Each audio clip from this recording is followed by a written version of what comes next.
Então, começamos a sexta Colácio, né, a primeira parte da História da Teologia, que fala justamente sobre a renovação do tomismo e dos estudos medievais, como dizia.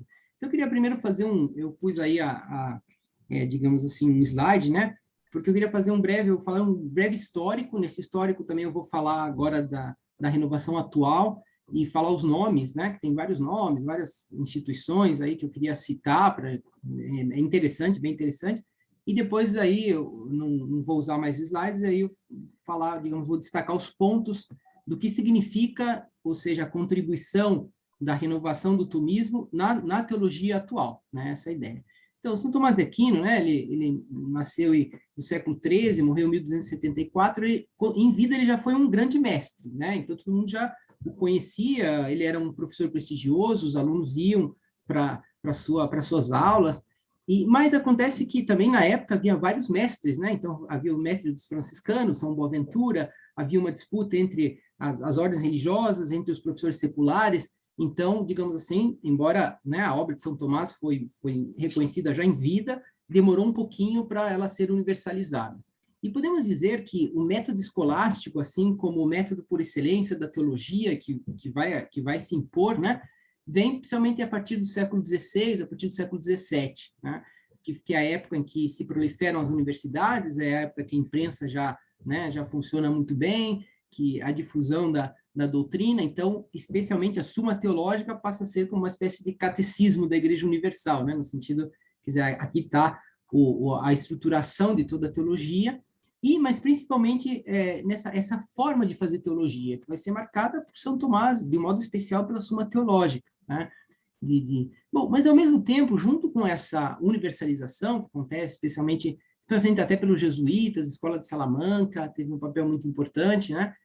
Junto com isso, é a época também do racionalismo, né? E que é uma progressiva separação entre fé e razão, né? Então, cada vez mais, digamos assim, a ciência, né, ela não contava com a fé, né? A fé era uma coisa que não é empírica, que você não dá para ver, então, portanto, não interessava. Isso marcou também a teologia, não só a ciência em geral, mas também a teologia. E a igreja se deu conta disso, né? Se preocupou com isso.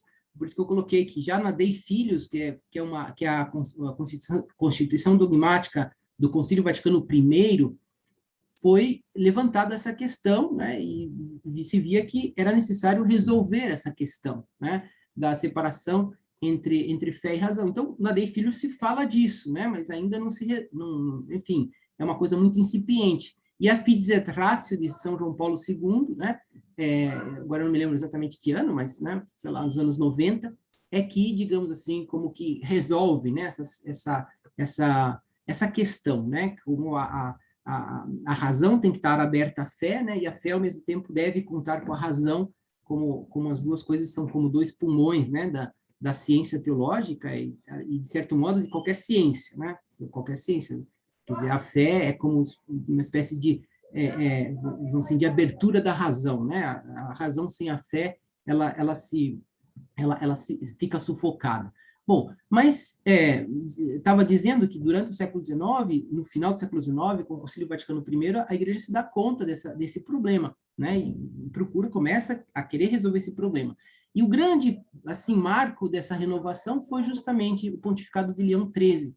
Leão XIII, desde o princípio, ele se deu conta, ele pensava assim, dizia, né, que o problema do mundo, o problema da Igreja, o problema é justamente essa falta de harmonia entre a fé e a razão, e que no fundo, que era necessário para a reestruturação da igreja, para a renovação da igreja, você recuperar a filosofia e recuperar a teologia, né?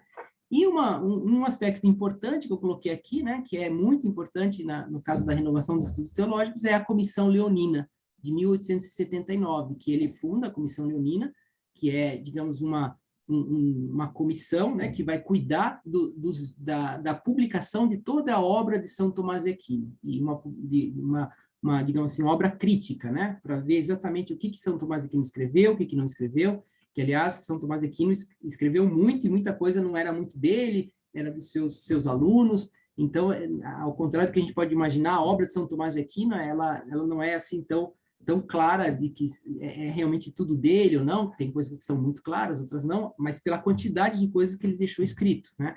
Então, esse trabalho é fundamental. Essa comissão começou em 1879 e dura até hoje. Está programada 50 obras para publicar de São Tomás de Aquino, até agora foram publicadas 39, né? Ainda faltam um número aí razoável, né?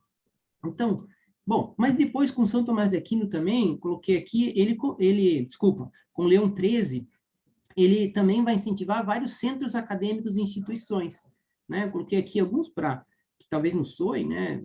A gente lembra, talvez, o Instituto Superior de Filosofia de Louvaina, depois eu vou falar um pouquinho dele, o Instituto Católico de Paris, a Universidade de Friburgo, a Universidade Católica del Sacro Cuore, em Milão, a Pontifícia Universidade Lateranense de Roma, a Pontifícia Universidade São Tomás de Aquino de Roma, né? E o Catholic University of America de Washington, que foi o próprio Leão XIII que incentivou que houvesse também um centro, né, de estudos tomistas nos Estados Unidos. Então, são todas essas universidades, institutos que aparecem. Tem outras também, que eu não coloco aqui para não onerar muito, pensar muito, né? Que vão aparecer a partir desse final do século XIX, começo do século XX. Mas o mais importante, talvez, que até por uma questão óbvia, né? Quer dizer, São Tomás, falando da renovação dos estudos medievais e de São Tomás de Aquino, são os institutos de estudos da Ordem Dominicana, né? Que são vários no mundo.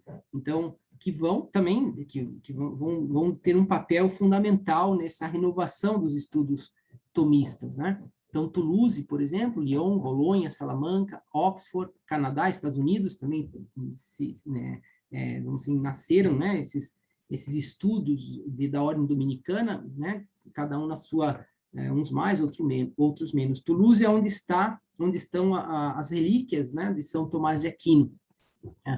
Bom, mas o mais importante instituto da Ordem Dominicana, que vai ter um papel, né, que é muito comentado e, de fato, um papel muito importante nessa renovação, Le Saussure, né? Não sei se eu falei certo, né? Mas Le Saussure seria esse Instituto da Ordem Dominicana, que nasceu na Bélgica, porque acho que durante a Primeira Guerra Mundial, mas depois voltou para a França e agora está em Paris e continuou com o nome, né? Esse nome do lugar onde nasceu, lá na Bélgica, quando vários membros da ordem estavam exilados. Mas lá apareceram vários autores, né? Que eu coloquei aí, que alguns a gente conhece, já ouviu falar. O primeiro, Ambroise Gardel, foi o primeiro, digamos, diretor desse instituto, né, um pouco mais antigo. Depois, Sertilanges, né, também, Marie-Dominique Chenu, né, que atuou, ajudou muito no Concílio Vaticano II, Yves Congar, né, que também já morreu mais recentemente, em 95, atuou no Concílio Vaticano II, foi cardeal em 1994. E eu coloquei aqui um que não faz parte dessa escola, Le Saussure, que é mais importante, é Reginald da Regula Grange, que também é dominicano. Ele teve um grande papel em Roma, principalmente.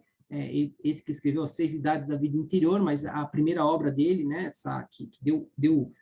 que depois gerou essas 3 idades da vida interior, foi, digamos assim, a vida mística ou a vida espiritual segundo São Tomás de Aquino e São João da Cruz, né? Depois também, e é importante que a partir dessa época também aparecem vários filósofos que digamos assim, tomistas, né, em diálogo com a filosofia contemporânea. Eu coloquei filosofia e também a teologia, depois eu vou voltar a falar disso um pouquinho, mas o Leão XIII, ele incentivou em Lovaina que se fizesse primeiro ele incentivou um grande curso, né, sobre a filosofia de São Tomás de Aquino, que dado por esse autor, né, Desidéré Joseph Messier, né, que morreu em 26. Então ele deu esse curso e a partir desse curso se criou um Instituto Superior de Filosofia, né, agregada à Universidade de Louvaina, na Bélgica. Então essa escola de Louvaina vai ser importante também para essa renovação dos estudos tomistas, né? Mas eu coloquei aqui outros, não são de Louvaina, esses outros que eu pus aqui, né? Mas são filósofos que vão falar digamos, enfim, dos problemas contemporâneos, mas segundo uma visão tomista. Então, Jacques Maritain, que é muito conhecido, o Jacques Maritain teve uma grande influência no Brasil, nos intelectuais brasileiros, né? A gente sabe como Papa Paulo VI, né, gostava muito dele, acho que era amigo pessoal, e depois Etienne Gilson, que vai ser tema da próxima Colácio, que é um historiador medievalista, né, que vai tocar os problemas contemporâneos segundo digamos, segundo São Tomás de Aquino.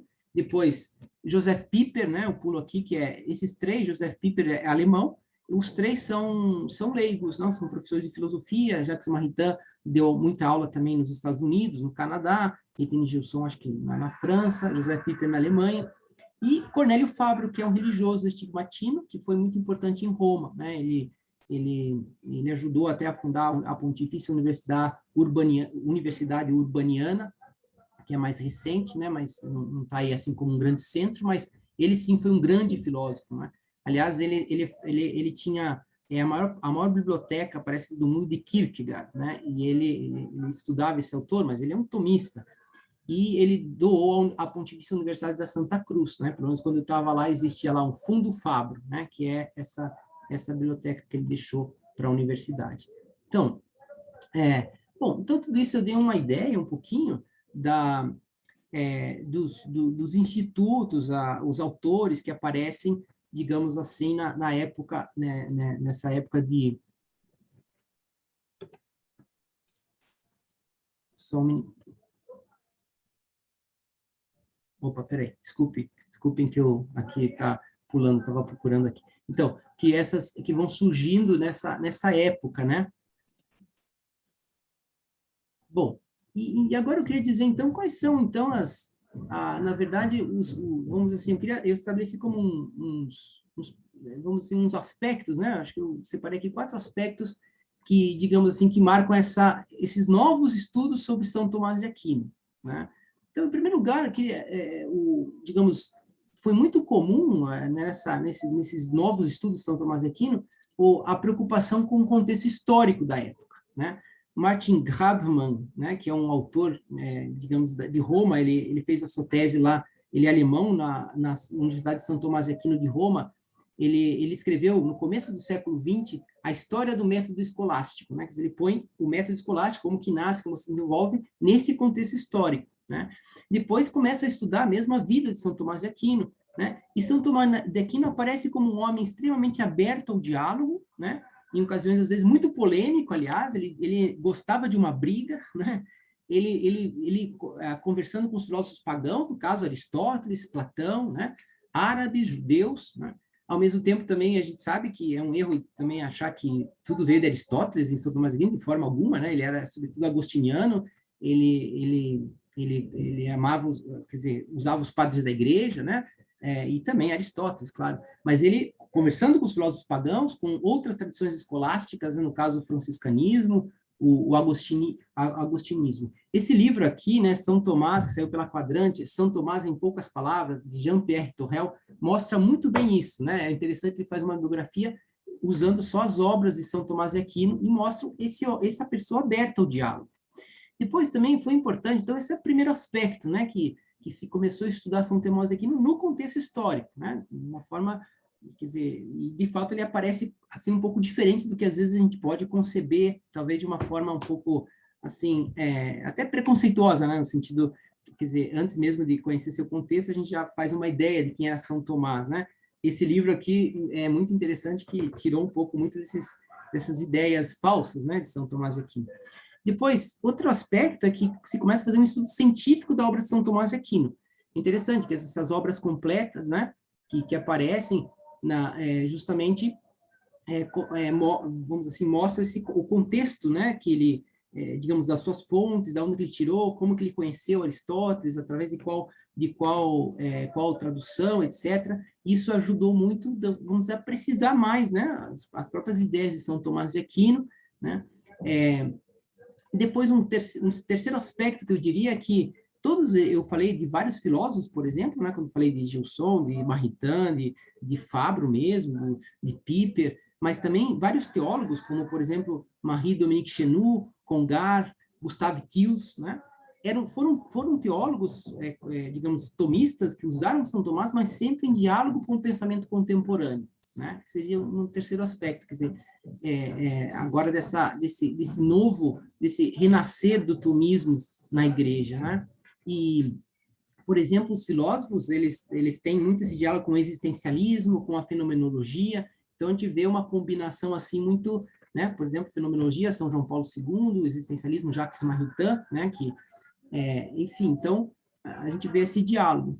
E por isso, eu diria, um quarto elemento dessa renovação é que tanto os teólogos como os filósofos disseram que precisamos retomar São Tomás de Aquino, mas não tanto como um método, como uma fórmula de fazer teologia, né? Vou falar disso, mas sobretudo como um espírito que o anima, né? Esse espírito de diálogo, de abertura ao pensamento contemporâneo dos seus iguais, ao mesmo tempo esse desejo, né, de que a teologia realmente ela pode explicar muitas coisas, né? A teologia ela está aberta a todas as outras ciências, e aliás é a ciência, né, por excelência, eu diria, né, que aqui tá, a que tem mais unidade de tudo, que consegue enxergar melhor, né, sobre as coisas do mundo. Então, digamos assim, eu considero como as marcas, né, eu separei assim da bibliografia que a gente recebeu, as marcas dessa renovação. Agora, eu queria, para terminar, falar de um aspecto que eu achei muito, muito interessante, aliás, eu achei o aspecto mais interessante, um artigo que foi proposto na bibliografia de Juan Luis Lorda, né? E o artigo diz assim, uma pergunta, o título, São Tomás mestre, né? E ele fala o seguinte, né? Ele fala assim, sim, que São Tomás vai continuar sendo um mestre, sempre, agora, né? Especialmente, ele fala, principalmente a Suma Teológica, né? Mas, digamos assim, não como uma fórmula. São Tomás, ele é um grande mestre, não como uma fórmula, mas como, digamos assim, como um mestre mesmo, né? Que nos ensina o caminho que a gente tem que trilhar. Desculpa, eu pulei uma coisa importante na apresentação, é que justamente o Papa Leão XIII, ele quis retomar São Tomás de Aquino justamente porque ele via que em São Tomás de Aquino há essa harmonia entre fé e razão, né? Há e isso, digamos, realmente os atuais teólogos, filósofos descobriram isso, né, em São Tomás. Mas justamente acho que isso fica mais claro ainda se você, digamos assim, vai além do método escolástico. E isso que diz o Lorda, ele diz assim, que é mestre, mas não como fórmula. Ele vai dizendo como o método escolástico que apareceu, ele explica, né, apareceu como depois foi estruturado em manuais, né, aquele método de diálogo foi também tudo, digamos assim, estabelecido para o professor fazer tudo, né, tudo isso ficou, segundo, ficou um pouco, digamos, um pouco ultrapassado, né, ele diz. E por quê? Não só porque, às vezes eu pensava assim, mas vejo que não é bem assim, né? Não só porque eles não interpretaram bem São Tomás de Aquino, né? Agora digo os escolásticos do Barroco, do século XVII e XVIII. Não por isso, não só por isso, e também não só porque talvez não se conhecia também São Tomás de Aquino, porque se conhecia bastante, ou porque não se usava, a gente sabe que quem estudou, né, a gente estudou em manuais assim mais antigos, que às vezes era mais São Tomás de Aquino do que a Bíblia, praticamente, né? Então, se usava. Mas ele diz que o método, ele em si mesmo tem, segundo ele, 3 limitações que tendem a ser superadas agora por essa nova teologia, digamos assim, baseada em São Tomás de Aquino mesmo, né? Então, a primeira, ele diz, as 3 limites é o conceito de ciência, né? O método dialético, que impõe uma justificação racional, e o tratamento deficiente das fontes. Então, o conceito de ciência, segundo, digamos assim, o método escolástico, mas o problema não é tanto do método, mas havia um conceito de ciência um pouco racionalista, que a ciência seria, também ajudado pelo método escolástico, seria um conjunto de proposições para fazer ciência teológica. Você tem várias proposições que você chega em proposições maiores, digamos assim, né? Então, e não, quer dizer, a ciência teológica, principalmente, é, sobretudo, um conjunto de mistérios, né? A vida de Cristo, a Sagrada Escritura, né? É isso que fala, por exemplo, Schieben, né? Nos mistérios do cristianismo, né? Que a ciência teológica, a teologia é, sobretudo, um mistério, um conjunto de mistérios. Então, a forma como você vai fazer a teologia muda bastante, né? Se você parte desse princípio. Depois, segunda limitação, o método dialético, Quer dizer, você pega várias coisas, vai coloca em contraposição uma com outra e tal, e depois vai fazendo divisões, distinções, fórmulas para justificar racionalmente uma ideia ou, né, uma proposição, até um dogma, né? Você faz assim. Ora, esse método, justamente pela a limitação é que, por querer fazer muitas divisões, distinções, ele acaba sendo mais racionalístico, né? Tende a ser mais racionalística. E embora é bom porque tem uma lógica rigorosa e ajuda, né, digamos assim, a clarificar muitos conceitos, né? Ele às vezes perde muito para às vezes esse método mais ensaístico da teologia moderna, né, que vai, enfim, vai observando mais as coisas, mais existencial, né? E que às vezes ele fica fechado também desse método pelo o próprio estilo simbólico dos padres da igreja, o estilo sapiencial dos padres da igreja, a vida espiritual. Então, quer dizer, é uma limitação inerente mesmo ao método escolástico, né? Esse método, né? Método dialético da escolástica. E depois o tratamento deficiente das fontes, né? O método escolástico ele acaba privilegiando, né? Digamos assim, sobretudo o magistério.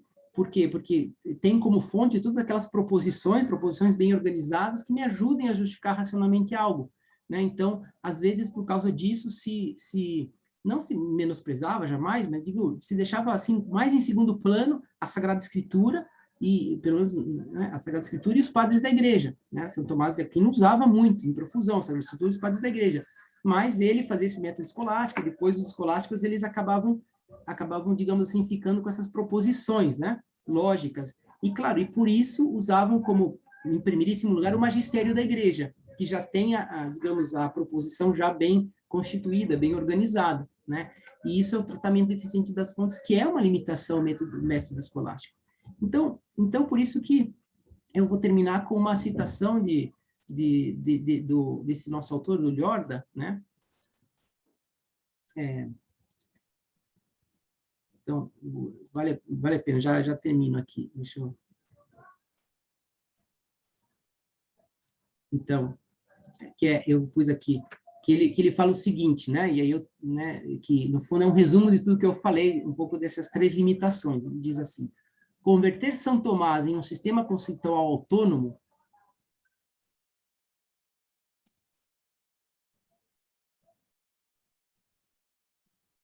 dá para ver, né?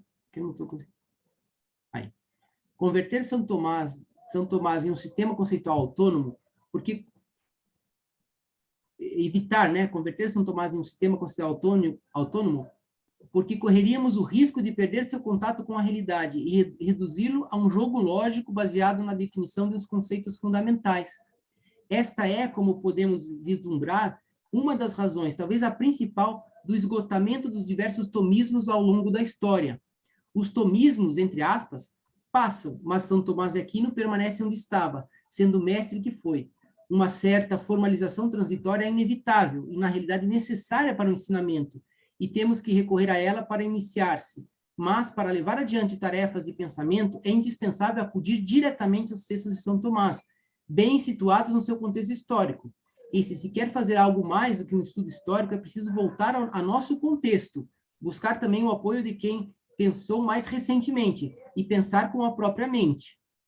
Para resumir em uma frase o que quisemos dizer nessa exposição, ante a pergunta mais ou menos retórica do título, São Tomás mestre, a resposta poderia ser, como fonte sim, convertido em fórmula não.